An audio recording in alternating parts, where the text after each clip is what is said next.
முதலில் பசுமை அங்காடிகள் குறித்த ஒரு அறிமுகத்தை பார்க்கலாம்.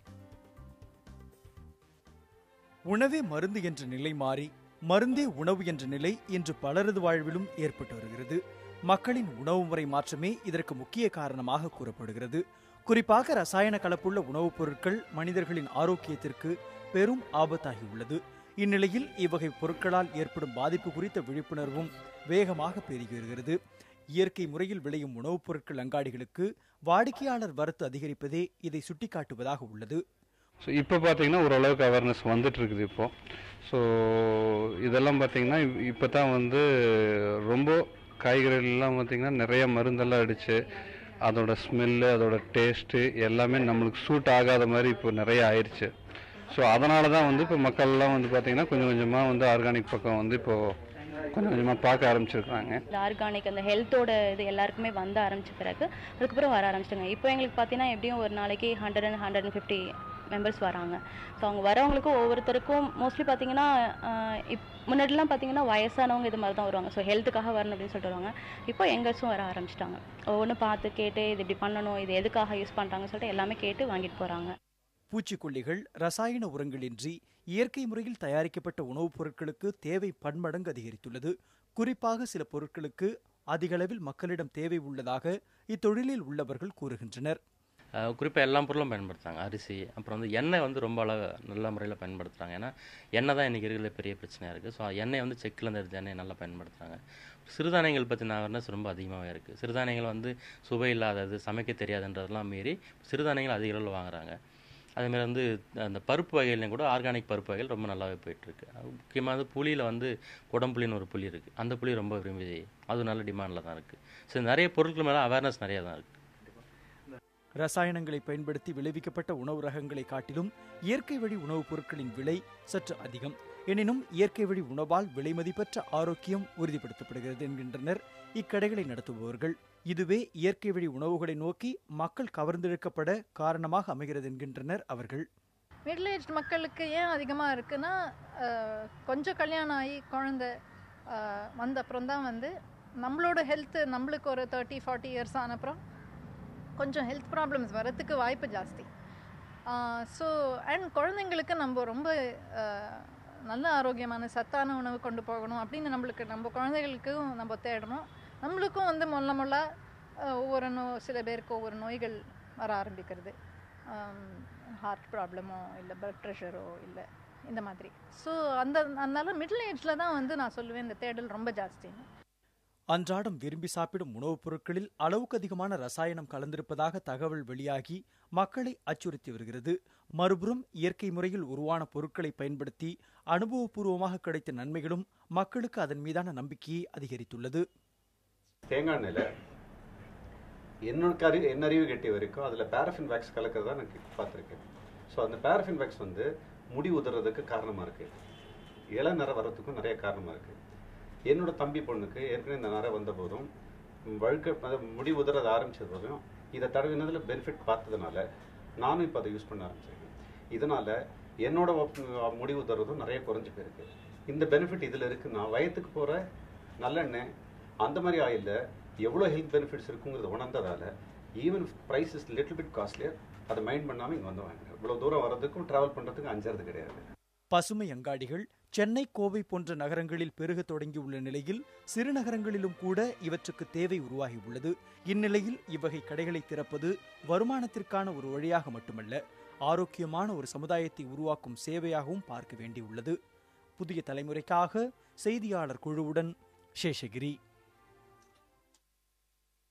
பசுமை அங்காடிகளுக்கான பொருட்களை எங்கிருந்து வாங்குவது, அவற்றின் உண்மை தன்மையை எப்படி அறிவது உள்ளிட்ட தகவல்களை அடுத்து பார்க்கலாம்.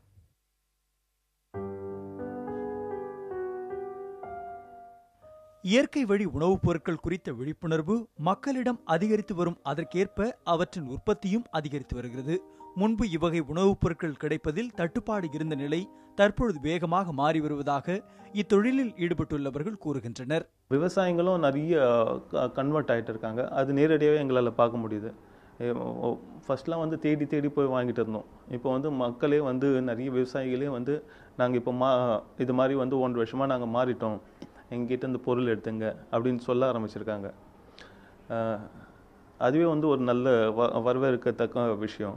பசுமை அங்காடிகளில் அரிசி ரகங்கள், கம்பு, திணை போன்ற சிறுதானியங்கள், எண்ணெய் வகைகள் என பல வகையான பொருட்களை விற்பனைக்கு வைக்க வேண்டியிருக்கும். இவற்றை வெவ்வேறு இடங்களிலிருந்து கொள்முதல் செய்ய வேண்டியுள்ளது. சில அமைப்புகள் இவ்வகை பொருட்களை மொத்தமாக உற்பத்தி செய்தும் வருகின்றன. திம்பத்து அப்படின்னு சொல்லிட்டு ஒரு என்ஜிஓ இருக்கிறாங்க ஆந்திராவில்.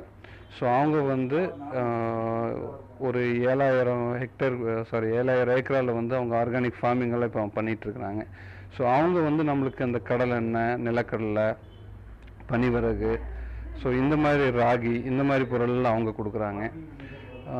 கர்நாடகாவிலிருந்து ஒரு சில பொருள்லாம் வருது. ராகியெல்லாம் பார்த்திங்கன்னா அங்கே தான் நல்ல விளைச்சல் இருக்கும், அது வருது. ஸோ கரும்பு சர்க்கரையெல்லாம் பார்த்திங்கன்னா இங்கே லோக்கல் கோபி ஏரியாவிலிருந்தே வருது. அவங்கெல்லாம் 6 வருஷம் 7 வருஷமாக வந்து பார்த்திங்கன்னா நல்லா அந்த ஃபீல்டில் வந்து எந்த கெமிக்கல்ஸ் எந்த இதுவுமே போடாமல் நல்லா இது பண்ணிகிட்ருக்குறாங்க. எல்லா பொருளும் ஒரு இடத்துலேருந்து வாங்கினீங்கன்னா அது ஆர்கானிக் இருக்க வாய்ப்பு இருக்காது. இப்போ நாங்கள் வந்து அரிசியை வந்து ஒரு ஊர்லேருந்து வாங்குவோம். அப்புறம் வந்து இப்போ சிவப்பரிசி, அப்புறம் வந்து கருப்பரிசி, வெள்ளை அரிசி இதெல்லாம் வந்து வேறு ஒரு இடத்துலேருந்து வாங்குகிறோம். இந்த குடம்புளி வந்து கேரளாவிலேருந்து வருது. அப்புறம் எண்ணெய் இதெல்லாம் வந்து நமக்கு பொள்ளாச்சிலேருந்து வரும். இந்த மாதிரி ஒவ்வொரு ஊரில் எந்த ஊரில் அது வந்து ரொம்ப சிறப்பாக அதை வந்து உற்பத்தி பண்ணாலும் அந்த ஊரில் தான் நாங்கள் அதை வாங்குகிறோம். பசுமை அங்காடிகளுக்கு பொருட்களை கொள்முதல் செய்யும் முன் அவை உண்மையில் ரசாயன உரங்கள், பூச்சிக்கொல்லிகளை பயன்படுத்தாமல் விளைந்தவையா என்பதனையும் உறுதி செய்து கொள்வது அவசியம். குறிப்பாக காய்கறிகளை பொறுத்தவரை மனம், சுவையை வைத்தே இதன் இயற்கை தன்மையை அறியலாம் என கூறப்படுகிறது. மேலும் சில அம்சங்களை வைத்தும் இயற்கை வழி காய்கறிகளை அடையாளம் காணலாம். ஃப்ரெஷ் வெஜிடபிள்ஸ் அண்ட் ஃப்ரூட்ஸ் பார்த்தோம்னா கொஞ்சம் எல்லாமே ரொம்ப ஓவராக யூனிஃபார்மாக ஒரே மாதிரி ஷைனிங்காக ஒரே கலரில் இந்த மாதிரி இருந்ததுன்னா அது யூஸ்வலாக இயற்கையில் அப்படி கிடைக்காது. கொஞ்சம் சின்னதும் பெருசுமாக இருக்கும். கொஞ்சம் 1-2 சின்ன அடிபட்டிருக்கலாம். 1-2 கொஞ்சம் பூச்சி சாப்பிடலாம். பூச்சி வந்து அதை சாப்பிட்றதுன்னா அதில் ஏதோ ஒரு உயிர் இருக்குது, பூச்சி தேடின்னு வருது. எதுவுமே இல்லை, ஃபுல்லாக அழிச்சிட்டாங்கன்னா அதுலேயே உயிர் இருக்காங்கிறதே ஒரு டவுட். ஸோ ரொம்ப யூனிஃபார்மாக இருக்குன்னா கொஞ்சம் அவங்க டவுட் பண்ணணும், இதில் வந்து ஏதாவது மருந்து போட்டிருப்பாங்களான்னு. இயற்கை வழி உணவுப் பொருட்களுக்கு வரவேற்பு அதிகரித்து வரும் நிலையில் இவற்றில் போலிகள் புகுவதும் அதிகரித்து வருகிறது. சான்றிதழ் ரசாயனங்களின்றி விளைவிக்கப்பட்ட தானியங்கள் தான் என்பதற்கு இன்று சான்றிதழ்களும் தரப்படுகின்றன. ஆயினும் பொருட்களை கடைகளில் விற்கும் முன் அதை வாங்கி பயன்படுத்தும் போதே அதன் உண்மைத்தன்மையையும் அதை உற்பத்தி செய்தவரின் நம்பகத்தன்மையும் தெரிய வந்துவிடும் என்றும் கூறப்படுகிறது. ஏன்னா இன்னைக்கு தேதியில் வந்து ஆர்கானிக் அதிகமாக விற்கிறதுனால அதில் நல்லா காசு பார்க்க முடியும்னு இன்ஆர்கானிக்கும் ஆர்கானிக்னு சொல்கிற விவசாயிகளும் இருக்காங்க. அதுலேயும் நிறைய பிரச்சனைகள் இருக்குது. ஸோ அப்படி நீங்கள் பார்க்கும்போது அந்த விவசாயி ஒரிஜினலாக ஆர்கானிக் தான் பண்ணுறாருன்றது நீங்கள் தேடி கண்டுபிடிக்கணும். சர்டிஃபிகேட் வச்சு நீங்கள் ஒன்றுமே டிசைட் பண்ண முடியாது. ஏன்னா இன்னைய தேதியில் நீங்கள் என்ன சர்டிஃபிகேட்னாலும் காசு கொடுத்து வாங்கிடலாம். அதுலேயும் நமக்கு நிறைய பிரச்சனைகள் இருக்குது. அப்போ நீங்கள் எப்படி தேடி கண்டுபிடிக்கணும்னா நீங்கள் அந்த பொருளை வாங்கி நீங்கள் முதல்ல பயன்படுத்தணும். அந்த கடையை வச்சுருக்கவங்க பயன்படுத்துறது மூலமாகவும், அப்புறம் அந்த பொருள் நான் முன்னாடியே சொன்ன மாதிரி பூச்சி அதிகமாக வர்றது, அதை வந்து தொடர்ந்து வந்து ஒரு வாரத்துக்கு மேலே வச்சுருந்தீங்கன்னா அதிகமாக பூச்சி கொள்முதல் ஆகிட்டே இருக்கும். ஸோ இதன் மூலமாக நீங்கள் அதை ஆர்கானிக்காக இல்லைன்னு கண்டுபிடிக்கும். அதை தாண்டி நீங்கள் ஒரு லேப் இருக்குது சென்னையில், SGSன்னு சொல்லிட்டு, அங்கே நீங்கள் டெஸ்ட் பண்ணாலும் நீங்கள் உங்களுக்கு அதில் வந்து ஏதாவது ஃபெர்டிலைசர்ஸ் இருக்கா, கெமிக்கல் இருக்கான்னு கண்டுபிடிச்சிடலாம். பொதுவாக எந்த ஒரு இயற்கை வழி உணவுப் பொருட்களையும் கொள்முதல் செய்யும் முன் நேரில் சென்று ஆய்வு செய்வது அவசியம். அதன் நம்பகத்தன்மையை உறுதிப்படுத்த இதுவும் ஒரு வழியாக கூறப்படுகிறது. புதிய தலைமுறைக்காக செய்தியாளர் சுஜாதா மற்றும் வேல்சங்கருடன் சேஷகிரி.